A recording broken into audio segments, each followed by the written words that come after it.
একজন তৃণমূলের নেতা বা সমর্থক যার নাম বুদ্ধদেব হালদার, তাকে গুলি করা হয়েছে।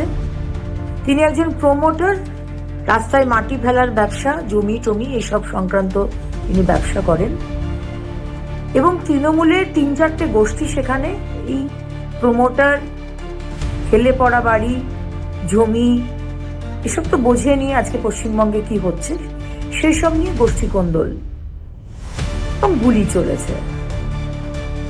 এখন কারোর মৃত্যু হয়েছে কিনা এই খবর আমার কাছে নেই, কিন্তু বিষয়টা হচ্ছে যে কত অনায়াসে আজকাল গুলি চলে না পশ্চিমবঙ্গের রাস্তায়।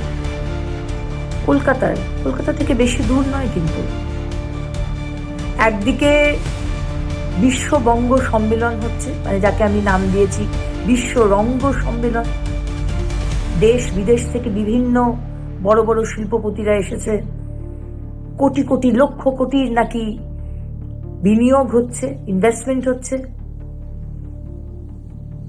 যা আমাদের মুখ্যমন্ত্রী দাবি করেন, যেগুলো আমাদের মনে হয় তিনি অসত্য কথা বলেন। কারণ আজ অব্দি 2015 থেকে শুরু হয়েছে, কোনোদিন উনি শ্বেতপত্র বার করতে পারেননি।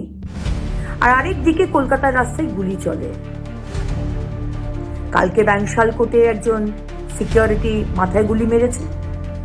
আজকে রাজারহাট নিউ টাউনে একজন লোক পুলিশকে ছুরি মেরে সেই ছুরিটাকে দেখাতে দেখাতে রাস্তা দিয়ে যাচ্ছে।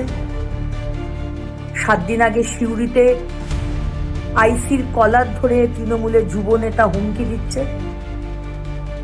তার কদিন আগে মালদাতে তৃণমূলের নেতাকে খুন করে দেওয়া হলো।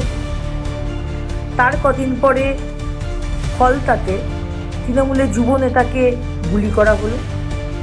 তার আবার কিছুদিন আগে খোদ কলকাতায়, দক্ষিণ কলকাতা পশ এলাকা কসবাতে তৃণমূলের কাউন্সিলরকে গুলি করা হলো।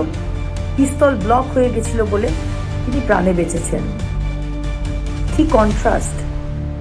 একদিকে মুখ্যমন্ত্রী দাবি করছেন লক্ষ লক্ষ কোটি টাকার বিনিয়োগ, যেখানে 2008 সালের পরে সেই যে টাটা কোম্পানিকে ভাগিয়ে দেওয়া হয়েছিল, তারপর থেকে কোনো কোম্পানি আর আসেনি।